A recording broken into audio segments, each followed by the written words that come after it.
ऐसी क्या बात बताना चाहते हैं आप कि आपने हमें यहाँ पर दोबारा बुलाया? कुछ ऐसी बात जो तुम सोच भी नहीं सकते। सर वैसे तो ऐसी बहुत सारी बातें जो मैं सोच नहीं सकता, लेकिन आप बताइए ना, ऐसी कौन सी बात कहना चाहते हैं आप? पंकज, तुम्हारा खेल खत्म हो चुका है। हम तुम्हारा सारा राज जान गए हैं। खेल राज? ये क्या बात कर रहे हैं सर आप? बस सर नहीं खड़े रहना, नहीं तो गोली चल जाएगी। सर ये आप क्या कर रहे हैं सर? प्लीज गन नीचे करो। चुप। जस्ट कीप क्वाइट पूर्वी, जस्ट कीप क्वाइट। अब देखो पंकज, मैं तुम्हारे पेट पर गोली मारता हूं तो एक गोली तुम्हारे शरीर को चीरती हुई पेड़ पर ठीक वहीं जाकर के लगेगी जहां पर वो खून लगा हुआ है।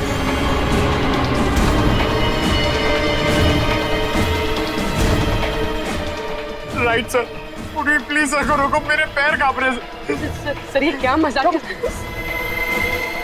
बिल्कुल चुप। पंकज, जमीन पे लेट जाओ। लेट जाओ नहीं तो गोली मारूंगा। एक मिनट सर, लेट आओ। गुड। अब देखो पूर्वी, अब अगर मैं पंकज के पेट पे यहां से गोली मारूं तो गोली इसके शरीर को चीरती हुई कहां जाएगी? जमीन में जाएगी सर। एग्जैक्टली। सर रुक जाओ सोलंकी, नहीं तो गोली चला दूंगा मैं। क्या हुआ? रुक क्यों गए? बस आज के लिए इतना काफी है। इतनी जल्दी हार मान गए? अब उम्र भी तो हो गई है। हाँ, लगता है आखिरकार बुढ़ापे ने तुम्हें हरा ही दिया। चलो जूस पीते हैं। चलो। वैसे एक बात बताऊं, मैं तो अभी तक थका नहीं। मैंने तो तुम्हारे लिए झूठ बोला ताकि तुम्हें आराम मिल सके। हाँ हाँ, अब तो बहाने बनाओगे ही।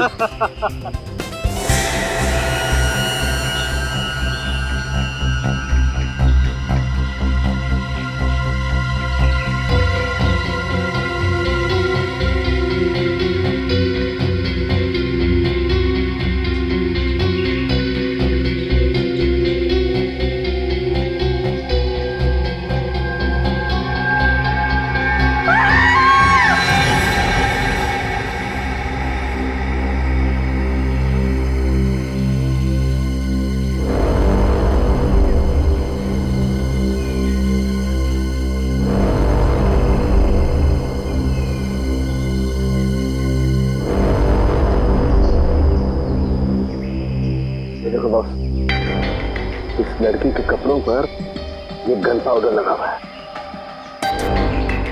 इसका मतलब साफ है, इस लड़की को बहुत नजदीक से गोली मारी गई है। ऑलमोस्ट पॉइंट ब्लैंक रेंज से।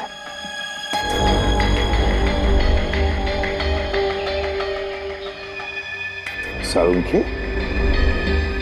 यार एक बात अजीब है, जख्म के पास खून जमा क्यों नहीं? क्लॉटिंग क्यों नहीं हुआ खून का? यही बात मैं भी सोच रहा हूँ, ब्लड क्लॉटिंग क्यों नहीं है? Blood clotting sir? हाँ पंकज, ब्लड क्लॉटिंग। जब भी इंसान के शरीर में कहीं चोट लगती है तो दिमाग सिग्नल भेजता है चोट को ठीक करने के लिए, और इसलिए वो हिस्सा जहाँ पर चोट लगी है काला पड़ने लगता है, क्योंकि वहाँ पर खून जमा होने लगता है। इसी को ब्लड क्लॉटिंग कहते हैं। लेकिन यहाँ पर ब्लड क्लॉटिंग का कोई निशान क्यों नहीं है? पर सर, एक मरे हुए इंसान का दिमाग सिग्नल कैसे भेज सकता है? भेज सकता है पंकज, जरूर भेज सकता है, क्योंकि मरने के बाद भी कुछ देर तक इंसान का दिमाग जिंदा रहता है। वो पूरी कोशिश करता है चोट को ठीक करने की। थैंक यू सर, मुझे तो पता ही नहीं था। सर हो सकता है इस लड़की को कोई बीमारी हो, इसी वजह से ब्लड क्लॉटिंग नहीं हुई। हाँ, हो सकता है पूरी, हो सकता है ये डायबिटीज या हीमोफीलिया की बीमारी है। ऑटोप्सी के बाद पता लगेगा। पूर्वी, पलटाओ इसे।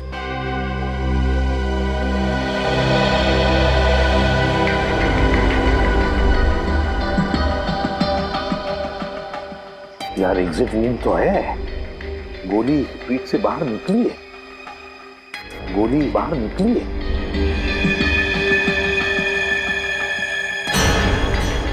पूर्वी, पंकज देखो वहां पर खून की चीटें हैं, देखो जरा अच्छी तरह से, गोली फंसी हुई है क्या? सर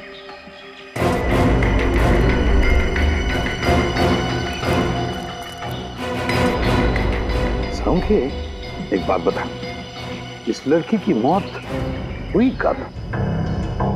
बस इसकी बॉडी में अभी तक राइगर मोर्टिस सेट नहीं हुआ, शरीर जकड़ना शुरू नहीं हुआ।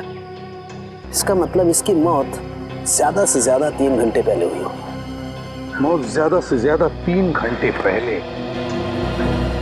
मतलब सुबह सुबह कोई इस लड़के को यहाँ पर लेकर आया, फिर इस पर गोली चलाई और यहाँ से निकल गया।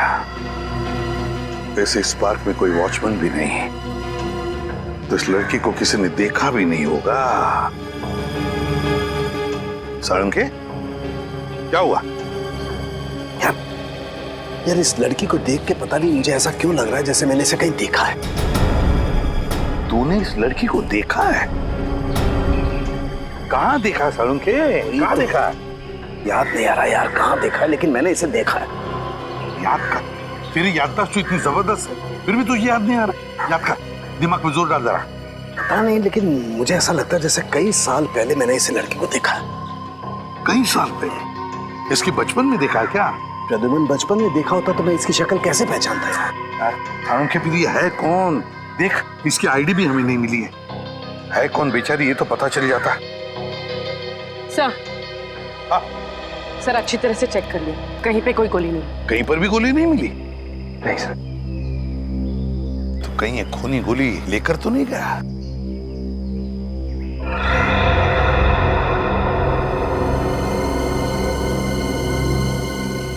पूर्वी, वो देखो।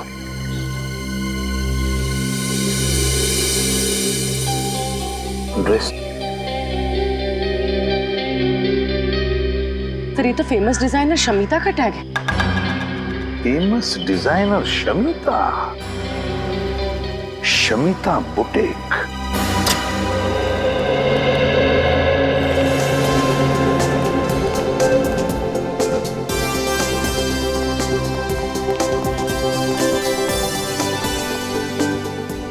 Welcome to Shamita's boutique. आपके फीचर्स और कॉम्प्लेक्शन को देखकर लग रहा है कि ये ड्रेस आप पर बहुत खिलेगा। एकदम सही कह रही है पूरी, ले लो ये ड्रेस। देखा, अब तो आपके बॉयफ्रेंड ने भी कह दिया, अब तो आप ले ही लो। मैडम, आपको कुछ दिखाना है? CID? I am so sorry, मैंने आपको पहचाना नहीं था। कोई बात नहीं, ये बैज तो आपने देख लिया, अभी टैग देखिए और बताइए ये आप ही के बुटीक का है? है नहीं, हाँ। हाँ मतलब ये टैग हम बहुत साल पहले यूज करते थे, करीब 15 साल पहले। 1998 के बाद हमारे बुटीक का लोगो बदल गया है, अब हम ये लोगो यूज करते हैं।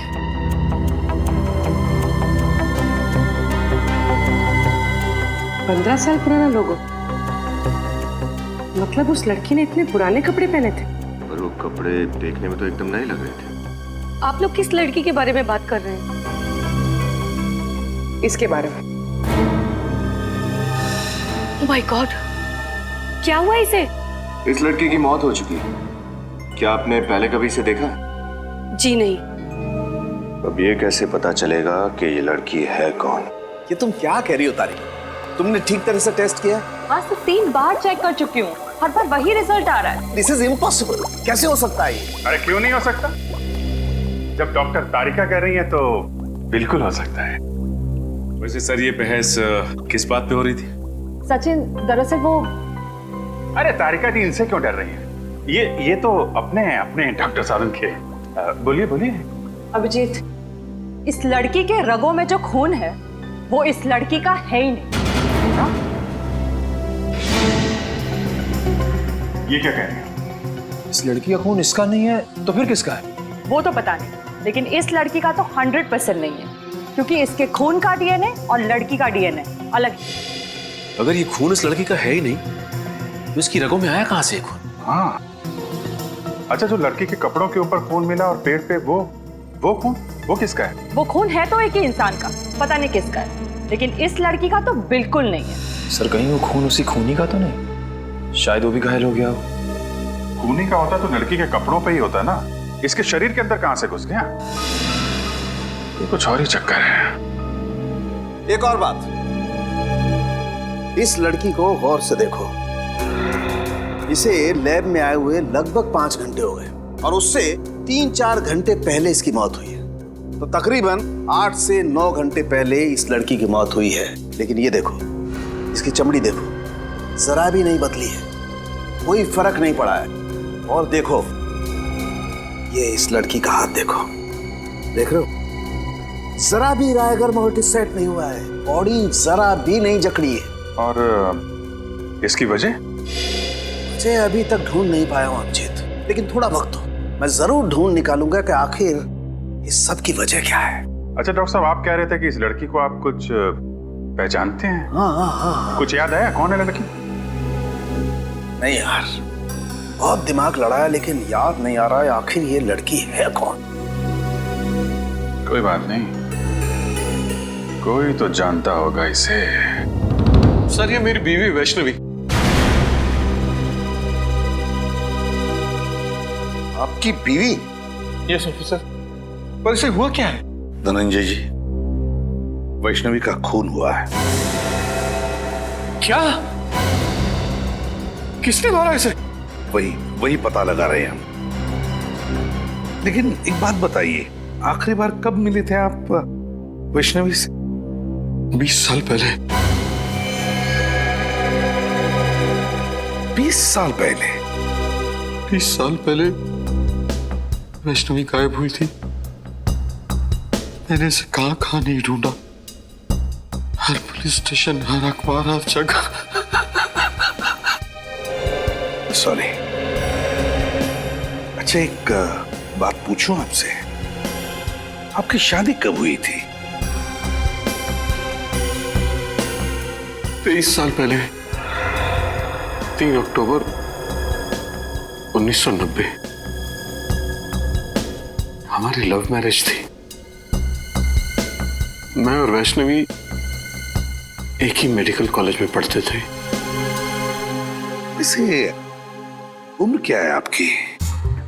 50 साल। 7 जून 1963 मेरी बर्थ डेट है। और वैष्णवी जी की? तकरीबन 3 साल छोटी थी मुझसे। 3 साल छोटी थी आपसे, मतलब 47 साल की उम्र थी उनकी, है ना?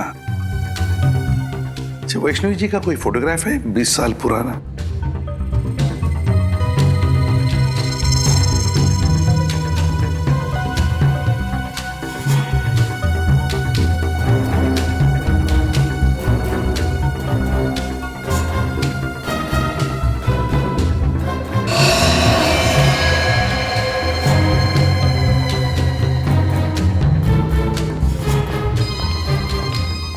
सर, वैष्णवी 20 साल पहले जैसे लगती थी, आज भी ठीक वैसे ही लगती है। हाँ सर, उम्र के साथ साथ इनके चेहरे में तो कोई बदलाव आया ही नहीं। वही तो है ना बड़ी अजीब बात, एक औरत जो 20 साल पहले जैसे दिखती थी आज भी बिल्कुल वैसे ही दिखती है। ये कैसे? ये मम्मी है। ये मम्मी है? हाँ सचिन, जैसी पिरामिड्स में मिली है वैसी मम्मी, लेकिन इस मम्मी को बनाने में एक अलग टेक्निक का इस्तेमाल किया गया है। सर आप क्या कह रहे हैं, कुछ समझ में नहीं आ रहा है। मैं समझाता हूँ। देखो, ना तो इसकी स्किन का रंग बदला है, ना इसकी बॉडी ने सड़ना शुरू किया है, कोई डिकम्पोज नहीं हुई है, और ना ही इसकी बॉडी ने जकड़ना शुरू किया है। और तो और ग्रेविटी की वजह से शरीर का वो हिस्सा जो जमीन को छूता है काला पड़ना शुरू हो जाता है और वहां पर ब्लड मार्क्स आना शुरू हो जाते हैं। लेकिन इसके शरीर पे कहीं भी कोई ब्लड मार्क नहीं है। मतलब इसकी बॉडी पे समय का कोई असर नहीं हुआ? बिल्कुल सही अभिजीत। तो फिर पता कैसे चलेगा कि वैष्णवी की मौत कब हुई? हाँ, वैष्णवी। अरे इसे तो मैं जानता हूँ, इसे ही तो मैं याद करने की कोशिश कर रहा था यार। इसे मैं जानता हूँ, ये मेरे साथ मेडिकल कॉलेज में पढ़ती थी। What a brilliant student she was. ये तो MKN कॉलेज में साइंस की प्रोफेसर थी। आज से 20 साल पहले वैष्णवी इसी कॉलेज में पढ़ाती थी। बहुत ही टैलेंटेड लड़की थी। हम सबको लगता था कि एक दिन वो बहुत आगे जाएगी, लेकिन बहुत बुरा हुआ उसके साथ। अच्छा, आपको कुछ याद है 20 साल पहले की? मेरा मतलब है, हम ये जानना चाहते कि क्या वैष्णवी का किसी के साथ कोई झगड़ा था या फिर दुश्मनी, नहीं, वो तो सबकी फेवरेट थी। उसका किसी से कोई झगड़ा नहीं था। अगर किसी को कोई प्रॉब्लम होती थी तो वो वैष्णवी के पास जाकर ही सलाह मांगता था। अच्छा, वैष्णवी आखिरी बार कॉलेज कब आई थी, कुछ बता सकते हैं आप? 6 मई 1993। 6 मई 1993? क्या बात है, आपकी याददाश्त की तो तारीफ करनी चाहिए। मुझे इसलिए याद है क्योंकि उस दिन मेरा बर्थडे था, और उस दिन भी वैष्णवी हमेशा की तरह कॉलेज से जल्दी चली गई थी और शाम को पार्टी में भी नहीं आई, और उसके बाद वो कॉलेज कभी नहीं आई। हमेशा की तरह जल्दी चली गई मतलब क्या वो अक्सर कॉलेज से जल्दी जाती थी? हर रोज नहीं, गुरुवार को। हर गुरुवार को कॉलेज से 1 बजे ही चली जाती थी। हर गुरुवार को दोपहर के 1 बजे? क्यों, कहाँ जाती थी वो? ये तो उसने कभी किसी को बताया नहीं। इसका जवाब तो डॉक्टर अविनाश ही दे सकते हैं। डॉक्टर अविनाश? जी, डॉक्टर अविनाश उस वक्त के प्रिंसिपल थे। उन्होंने ही उसे हर गुरुवार को 1 बजे जाने की परमिशन दे रखी थी। अच्छा, डॉक्टर अविनाश रहते कहाँ ये डॉक्टर अविनाश?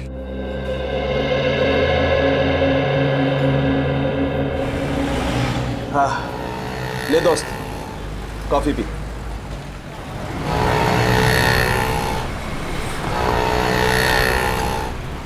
यकीन नहीं आ रहा, इतने साल पुराना दोस्त मेरे सामने बैठा है। आज अतीत की यादों के पलों को जीने से अच्छा और क्या है। बात तू सही कह रहा है धनंजय, लेकिन एक बात कहूं, अतीत की यादों में अपने आप को इतना भी नहीं जकड़ लेना चाहिए कि जिंदगी से घुटन होने लगे। कम ऑन यार, दिल छोटा नहीं करते। अच्छा देख देख, मैं तेरे लिए क्या लाया हूं। क्या है? खोल कर देखना यार।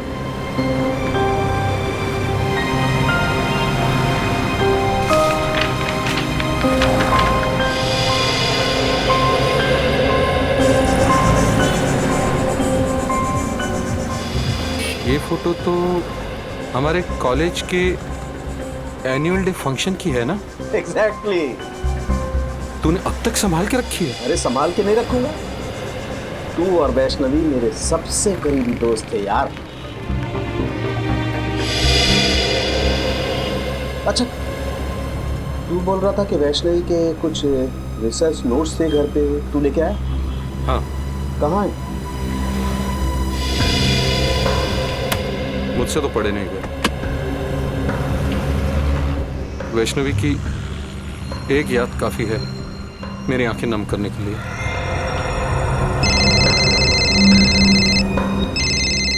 एक मिनट। हेलो वो धनंजय तेरे साथ है ना? हाँ, क्यों? उससे पूछ कि वैष्णवी हर गुरुवार को दोपहर के 1 और शाम के 7 बजे के बीच कहाँ जाती थी। और एक बात, धनंजय से पूछ ले कि क्या वो हमें वैष्णवी के रिसर्च पेपर्स, मेरा मतलब है रिसर्च की जो फाइल्स हैं, वो दे सकता है क्या? हाँ ठीक, ओके। अच्छा धनंजय, तुझे मालूम है कि हर गुरुवार को वैष्णवी 1 से 7 बजे तक कॉलेज के बाहर कहाँ जाया करती थी? नहीं यार, मुझे इस बात का बिल्कुल अंदाज़ा नहीं था। इनफैक्ट जब पुलिस इन्वेस्टिगेशन में मुझे इस बारे में पता चला तो मैं खुद हैरान था कि वैष्णवी ने इस बारे में मुझे बताया क्यों नहीं कभी। कमाल है यार, वैष्णवी ने ये राज तुझसे छुपा के क्यों रखा? ऐसी क्या बात थी? डॉक्टर अविनाश की तो मौत हो गई, वही एक बता सकती थी कि वैष्णवी हर गुरुवार को जाती कहाँ थी। सर, हाँ, वैष्णवी कहाँ जाती थी उसका जवाब शायद इन फाइल्स में। क्या है इन फाइलों में? वैष्णवी की रिसर्च रिपोर्ट। 20 साल पहले जिस पुलिस स्टेशन में धनंजय ने वैष्णवी के गायब होने की रिपोर्ट लिखवाई थी, वहीं से लेके आया। अच्छा, वेरी गुड। देखे तो सही है क्या इनमें।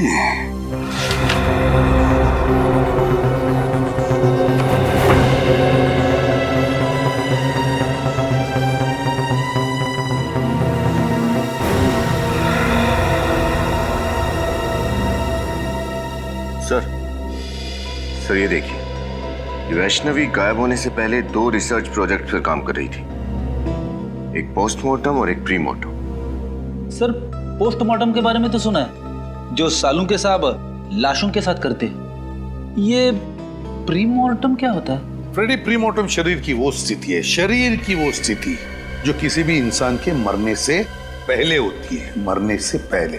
और फिर पोस्टमार्टम तो तुम जानते ही हो। लेकिन एक बात समझ में नहीं आ रही है कि वैष्णवी इन 2 विषयों पर ही क्यों, प्रीमार्टम और पोस्टमार्टम, इन 2 विषयों पर ही क्यों रिसर्च कर रही थी? क्यों? ऐसा क्या खोज रही थी वो? किस बात पर रिसर्च कर रही थी? कहीं ना कहीं तो कुछ भी तो मिलना ही चाहिए। ये क्या है? ओह,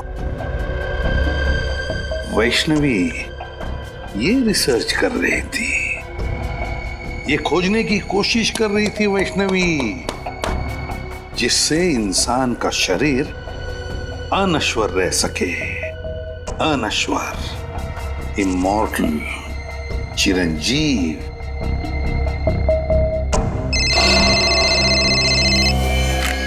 आसान है। ऐसी क्या बात बताना चाहते हैं आप कि आपने हमें यहाँ पर दोबारा बुलाया? कुछ ऐसी बात जो तुम सोच भी नहीं सकते। सर वैसे तो ऐसी बहुत सारी बातें जो मैं सोच नहीं सकता, लेकिन आप बताइए ना, ऐसी कौन सी बात कहना चाहते हैं आप?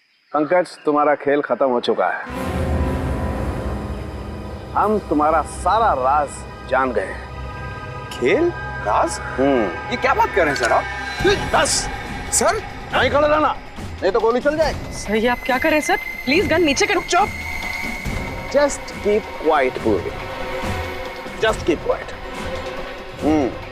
अब देखो पंकज, मैं तुम्हारे पेट पर गोली मारता हूं तो एक गोली तुम्हारे शरीर को चीरती हुई पेड़ पर ठीक वहीं जाकर के लगेगी जहां पर वो खून लगा हुआ है।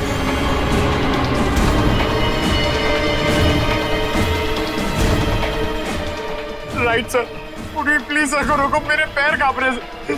सर ये क्या मजाक? बिल्कुल चुप।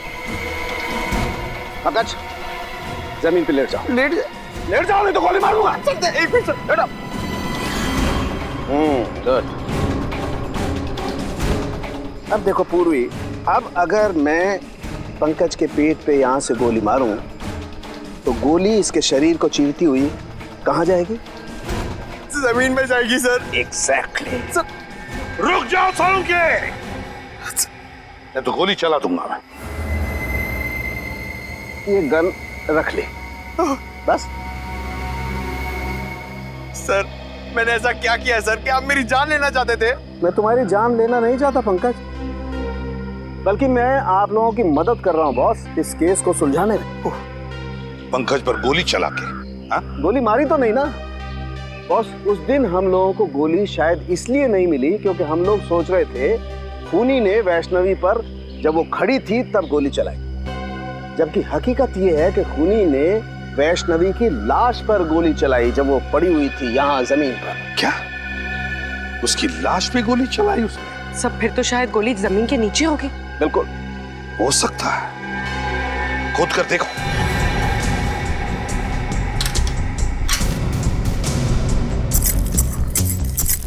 मतलब सालुंके, ये खूनी हमें गुमराह कर रहा था।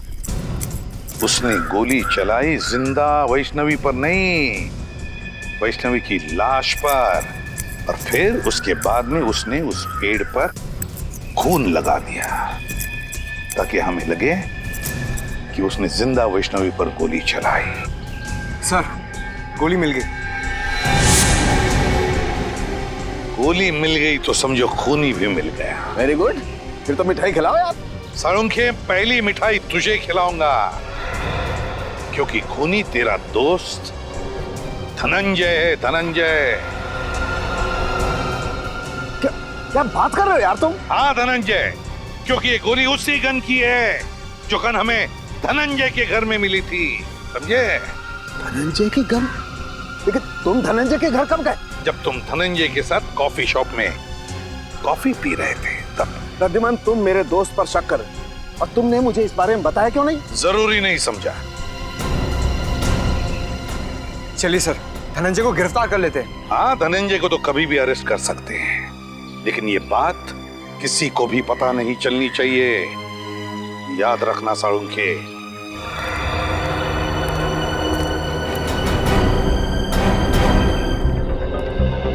सर, डॉक्टर अविनाश की मौत हो चुकी है। आपको लगता है उनके परिवार वाले वैष्णवी के बारे में जानते होंगे?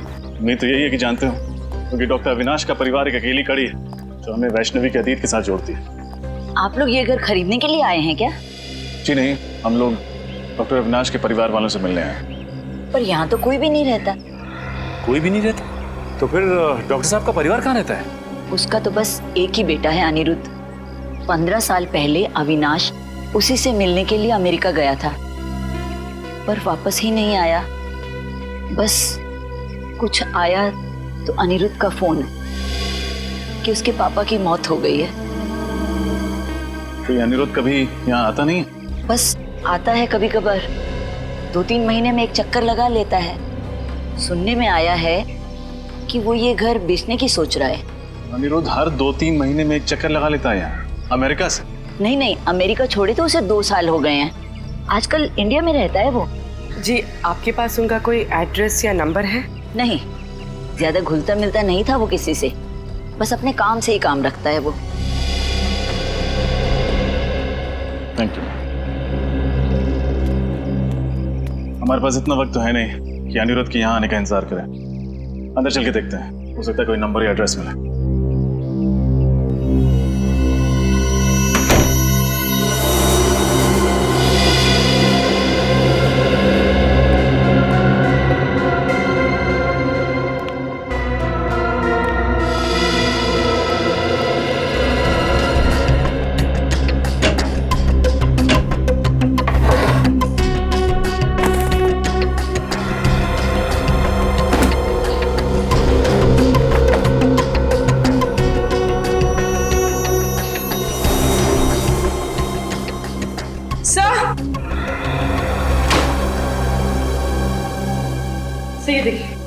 मिस्टर अविनाश का पासपोर्ट।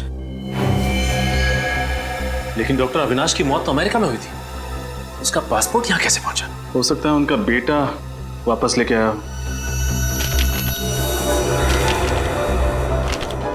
ये क्या? पासपोर्ट में कहीं भी अमेरिकन वीजा तो लगा हुआ है ही नहीं। इसका मतलब डॉक्टर अविनाश कभी अमेरिका गए ही नहीं। तो इसका मतलब वो औरत झूठ बोल रही थी हमसे? हाँ सचिन, या तो वो औरत झूठ बोल रही थी या फिर अविनाश का बेटा अनिरुद्ध कोई खेल खेल रहा है। इस केस ने दिमाग घुमा दिया सचिन। पहले हमें जॉगर्स पार्क से एक लाश मिलती है जिसकी बॉडी का डीएनए उसके रगों के खून के डीएनए से मैच नहीं करता है। फिर हमें पता चलता है कि वो लाश है डॉक्टर वैष्णवी की। उनके पति धनंजय का कहना है कि डॉक्टर वैष्णवी की लाश अभी भी बिल्कुल वैसी दिखती है जैसे वैष्णवी 20 साल पहले दिखती थी। 20 साल से लाश में कोई चेंज नहीं हुआ। साळुंखे साहब ने बताया कि वो इसलिए क्योंकि लाश को मम्मी की तरह सुरक्षित रखा गया था। डॉक्टर वैष्णवी किसी खास प्रोजेक्ट पे काम कर रही थी और जिस आदमी को उसके बारे में मालूम था, डॉक्टर अविनाश, उनके बेटे अनिरुद्ध का कहना है कि उनकी मौत भी 15 साल पहले किसी रहस्यमय तरीके से हो गई। वो प्रोजेक्ट कौन सा था, इसके बारे में अभी तक पता नहीं चला। लेकिन सर, एक बहुत चौंका देने वाली बात पता चली है सर। क्या? तो डॉक्टर अविनाश की कुंडली कहती है कि ना उनकी कभी शादी हुई ना ही उनका कोई बेटा था सर। मतलब उनके पड़ोस में रहने वाली वो औरत हमसे झूठ बोल रही थी? या तो वो औरत झूठ बोल रही है या फिर कोई ढोंगी डॉक्टर अविनाश का बेटा बनकर ये सारी कहानियां फैला रहा है।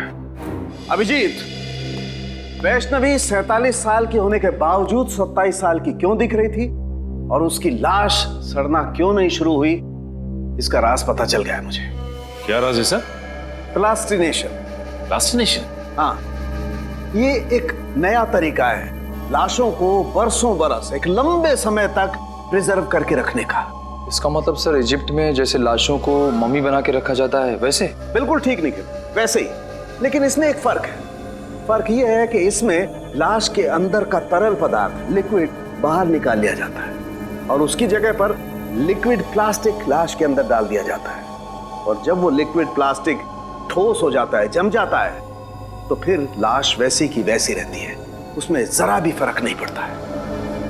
हाँ, मैंने भी किसी साइंस जर्नल में इस तकनीक के बारे में पढ़ा था सर, लेकिन जहां तक मेरा अंदाजा है इसमें लाश की खाल निकाल ली जाती है ना, लेकिन वैष्णवी की खाल तो ज्यों की त्यों है। यही वो वजह है जिसके कारण हम इस केस में गोल गोल घूम रहे थे।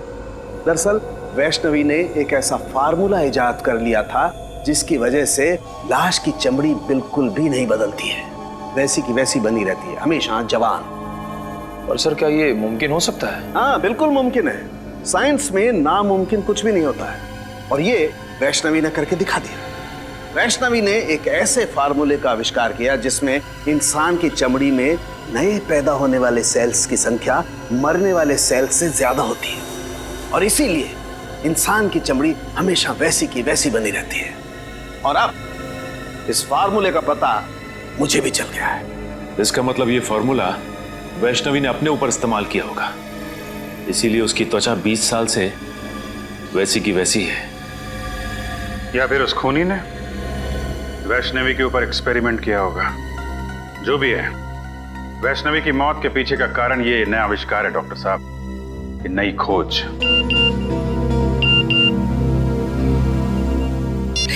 प्लीज सर जल्दी आइए, मैं खतरे में हूँ। तारिका, तारिका खतरे में, कम ऑन।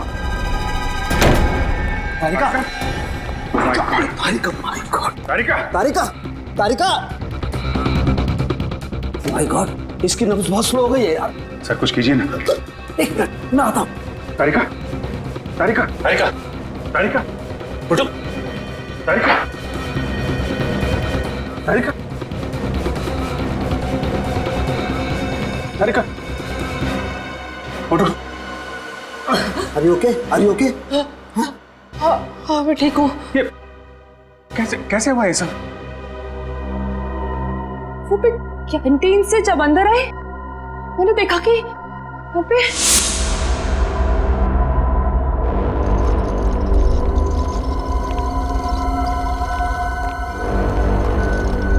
अरे कौन हो तुम लोग और लाश को कहाँ लेके जा रहे हैं? हम लोग जीके हॉस्पिटल से आए हैं। डॉक्टर सालुंके साहब ने हमें लाश को वहाँ के मोर्ग में लाने को कहा है। क्या? लेकिन मुझे तो कुछ नहीं बताया सालुंके सर ने इस बारे में, और ये फाइल का छुपा के ले जा रहे हो? सालुंके साहब ने फाइल भी मंगाई है, तो हम चलें? नहीं रुको, पहले मैं सर से एक बार बात कर लूं।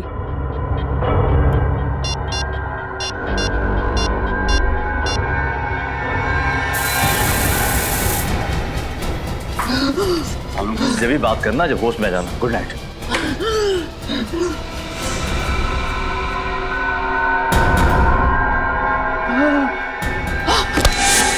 सर ये बात समझ में नहीं आई, कोई लाश क्यों चुराएगा? सचिन, वैष्णवी की लाश को पार्क में फेंकना और फिर यहाँ लैब से चुरा ले जाना, ये सब एक प्लानिंग थी, प्लानिंग। खूनी वो फार्मूला चुराना चाहता है तो सालुंके साहब ने बड़ी मेहनत से इस लैब में तैयार किया था। मतलब सर जब वो खूनी फार्मूला नहीं बना पाया तो उसने ये सब हमें गुमराह करने के लिए किया। करेक्ट, हमें गुमराह कर रहा है वो, हम उसके जाल में फंसते चले गए। लेकिन खूनी को ये बात कैसे पता चल गई कि सालुंके सर फॉर्मूला बना चुके हैं?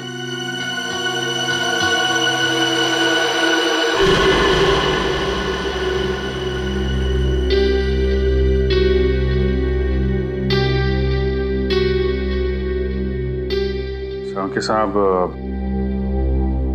कहीं आपने तो किसी को?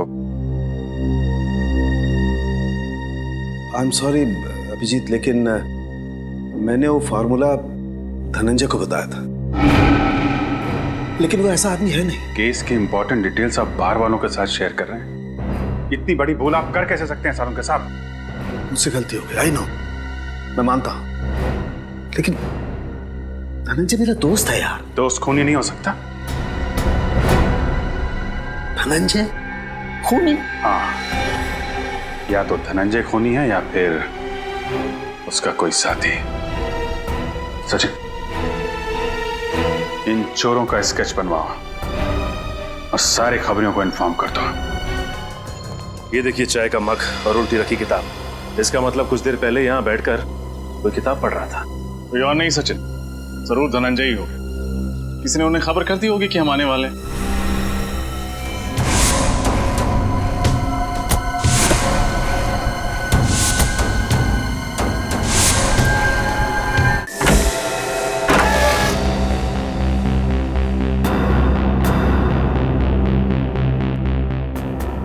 कोना कोना छान मारो, हो सकता है धनंजय घर में ही छुपा हो।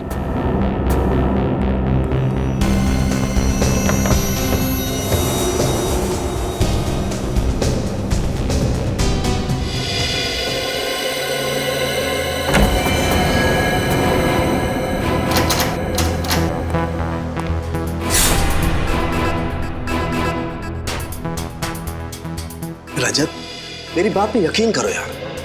मैं कह रहा हूं, मैं धनंजय को बहुत अच्छी तरह से जानता हूं, मेरा पुराना दोस्त है। वो वैष्णवी को नुकसान पहुंचाने के बारे में सोच भी नहीं सकता यार। आई एम सॉरी सर, इस वक्त आप एक दोस्त की तरह सोच रहे हैं, एक सीआईडी ऑफिसर की तरह नहीं। अच्छा, और उस वक्त तुम कहां गए थे जब रोमा की लाश को मेरे पास लेकर के आए थे और तुमने कहा था ये सीआईडी को पता नहीं लगना चाहिए सर? तब तुमने सीआईडी ऑफिसर के बारे में क्यों नहीं सोचा? तुम्हें पता है रजत, सीआईडी को जब कोई लाश मिलती है तो सबसे पहले फॉरेंसिक लैब में आती है, और तुम उसे कहां ले? वहां प्राइवेट नर्सिंग होम में। सर, आप इसे मेरा पागलपन समझिए या कमजोरी। मैं एसीपी सर से तब तक नजरें नहीं मिलाऊंगा जब तक मैं अपने ऊपर लगे हुए सारे इल्जाम गलत साबित नहीं कर देता। तुमने ठीक नहीं किया रजत। अगर कोई और इन सर्कमस्टांसेस में मेरी मदद मांगता, मैं उसे साफ मना कर देता, लेकिन तुम्हारे दिल में सीआईडी के लिए एक जज्बात है, अपनी ड्यूटी के लिए, एक फर्ज के लिए एक बात है। Let me see what I can do for you. क्या चाहते हैं सर उनके साथ? मैं आपका एहसान चुकाने के लिए इस खूनी को छोड़ दूं? फिर खूनी? ये खूनी की क्या रट लगा रखी है तुमने रजत? एक बार प्रूव हो जाने दो कि धनंजय खूनी है, फिर चढ़ा देना उसे सूली पर, चढ़ा देना तुम। सर, वो खूनी है कि नहीं ये तो तभी साबित होगा जब वो हमारे हाथ लगेगा। पता नहीं किस कोने में जाके छुप गया है।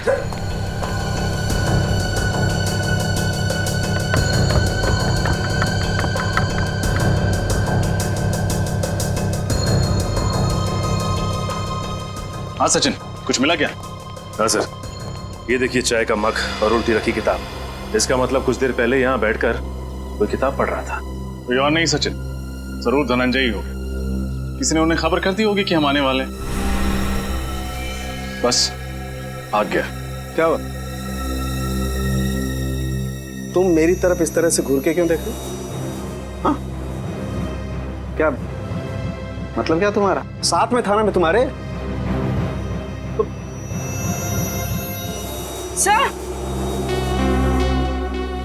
सर ये देखिए, टूटा हुआ वास।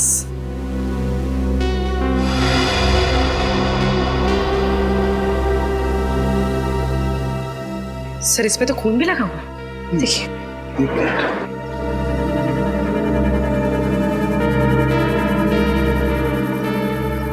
इस पे तो कुछ उंगलियों के निशान भी है। पूर्वी सर, एक काम करो, घर में देखो कोई टेल्कम पाउडर रखा, प्लीज। तो कहीं ये खून धनंजय का तो नहीं? धनंजय को कुछ हो तो नहीं गया? क्या फिर शायद धनंजय ने किसी को कुछ कर दिया? Sir, thank you. मुझे तो लगता है कि धनंजय यहाँ बैठ करके चाय पी रहा था और किसी ने इस वास से उसके सर पे वार किया और उसे किडनैप कर लिया है।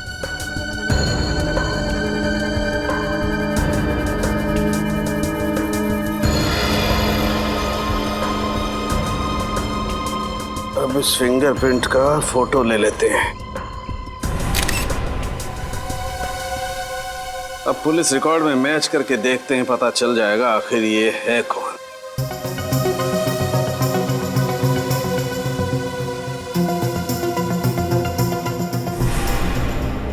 ओह, ये तो बालू है।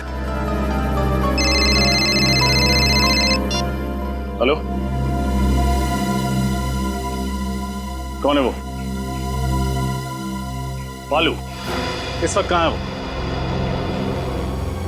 ठीक है, कड़ी नजर रखो उस पर, कहीं भी नहीं जाना चाहिए वो।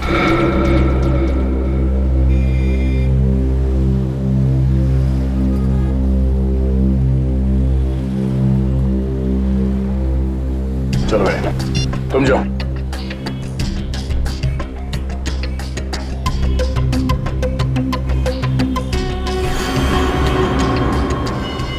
प्रॉपर्टी के सबूतों के साथ छेड़खानी करने की हिम्मत कैसे की तूने? माफ करना साहब, मैंने सब पैसों के लिए किया। किसने दिए थे पैसे? साहब वो अनिरुद्ध ने दिया था। अनिरुद्ध? फिर ये तो डॉक्टर अविनाश का बेटा है। वही कर रहा है ये सब। पहले अपने पिताजी के अमेरिका जाने की झूठी कहानी सुनाई और अब इनसे गैर कानूनी काम करवा रहे हैं। ठिकाना कहाँ है उस अनिरुद्ध का?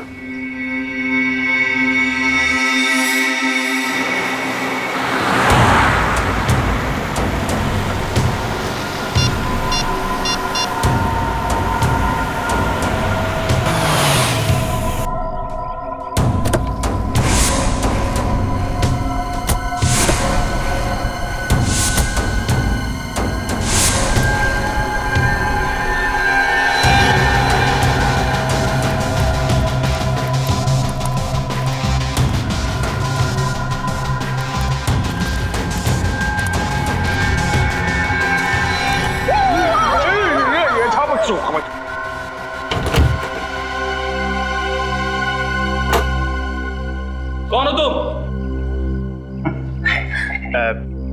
तुरफरमारे बर्फा। वफा? ये बाहर से आए हैं। ये है मिस्टर बफा और ये है मिस्टर चफाब। क्यों आया? महफूज की तरह जरफान होना चाहता हूँ। मूछ की तरह जवान होना चाहते हैं।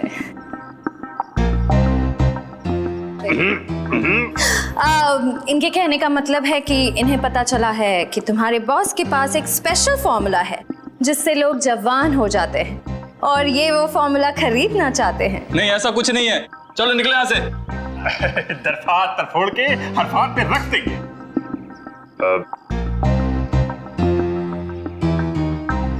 देखो, इन्हें बहुत गुस्सा आ रहा है। ये बहुत बड़े साइंटिस्ट हैं, बहुत पैसा भी है इनके पास। अपने बॉस से मिलवा दो, बहुत फायदा हो जाएगा।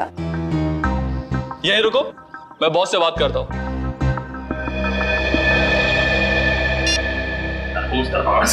सर फोड़ने का। नहीं, वेट करो। तरफोड़ कंट्रोल।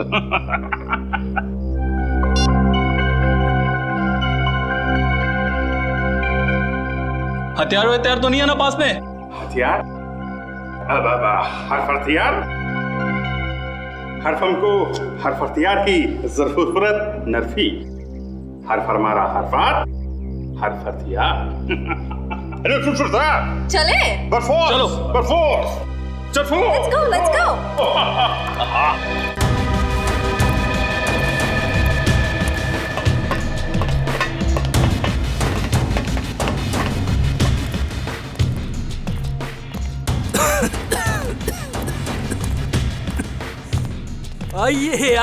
आइए।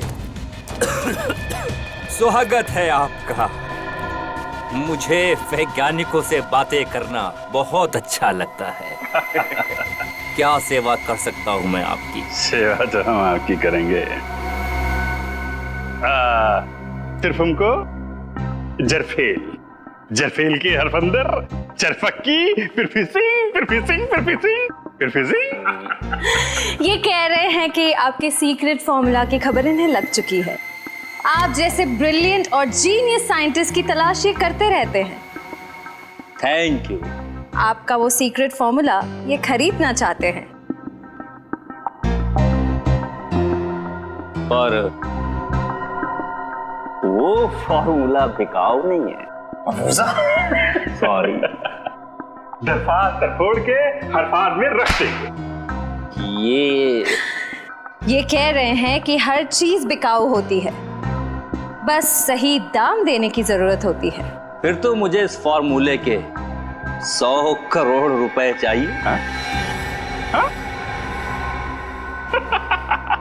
सरफों का फोड़। तैयार हैं आप? दूर दरफात तरफोड़ के मंजूर है, 100 करोड़ देने के लिए तैयार है। मगर ये देखना चाहते हैं कि आपका वो सीक्रेट फॉर्मूला काम करता भी है या नहीं। करता है। जाओ लेके आओ।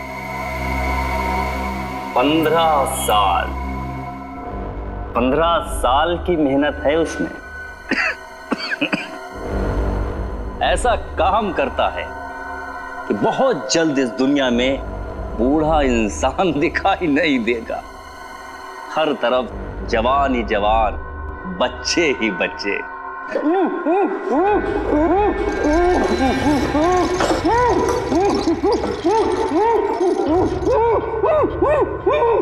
देखिए कैसे मैं इस 55 साल के आदमी को अपने सॉल्यूशन की मदद से 25 साल का नौजवान बना दूंगा। दरफोड़ दो। ये पूछ रहे हैं आप ये सब करेंगे कैसे? विज्ञान। जैसे जैसे इंसान की उम्र बढ़ती जाती है, उसके शरीर के सेल्स की मरने की संख्या नए पैदा होने वाले सेल्स से कहीं अधिक ज्यादा हो जाती है, जबकि हमारे बचपन में या जवानी में ऐसा नहीं होता। अब देखिए, इस सॉल्यूशन की मदद से मैं इसकी खाल को फिर से जवान कर दूंगा, क्योंकि नए पैदा होने वाले सेल्स की संख्या मरने की संख्या से कहीं अधिक ज्यादा हो जाएंगे।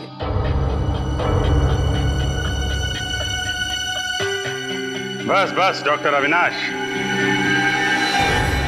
समझ में आ गया आपकी जवानी का राज। ये हिंदी कैसे बोलने लगे? हिंदुस्तानी है तो हिंदी तो बोलेंगे ही डॉक्टर अविनाश। सीआईडी?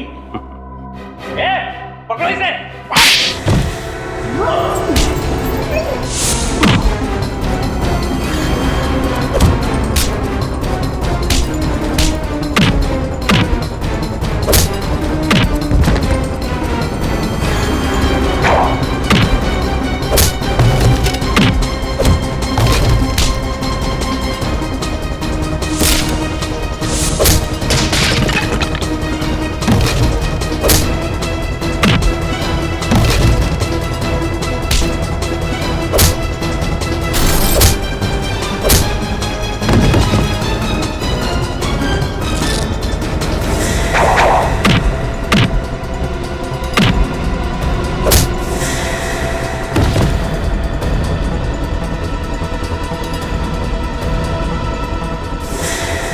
बुढ़ापे में इतनी भागदौड़ अच्छी नहीं है अविनाश जी, ब्यूरो चल के आराम कर लीजिए।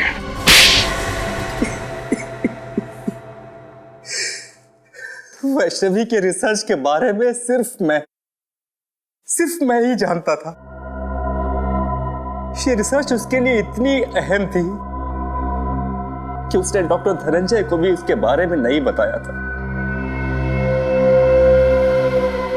और तुमने क्या किया? विश्वासघात, वैष्णवी का विश्वासघात किया तुमने उस फॉर्मूले के लिए जिसके लिए उसने बरसों तक मेहनत की थी। लेकिन सर, पर कोई भी रिसर्च बिना पैसे के पूरी नहीं होती सर। उसके एक्सपेरिमेंट का सारा खर्चा मैंने उठाया था। उसे खुफिया लैब बना के दी ताकि वो बिना किसी रोक टोक के पूरी शिद्दत और मेहनत से अपने जुनून में सफल हो सके। और जब वैष्णवी सफल हो गई तो तुम लालची हो गए। तुमने सोचा क्यों ना वो फॉर्मूला लेकर नाम और पैसा खुद ही कमा लूं, है ना? लेकिन जब उसने फॉर्मूला देने से मना कर दिया तो मैंने उसे मार डाला और उसी को लाश को प्लास्टिनेट करके उसी पर एक्सपेरिमेंट करने लगा। एक्सपेरिमेंट क्यों? वैष्णवी की मौत के बाद फॉर्मूला तुम्हारे हाथ नहीं लगा? नहीं, क्योंकि उसने मरने से पहले वो कागज को नष्ट कर दिया था।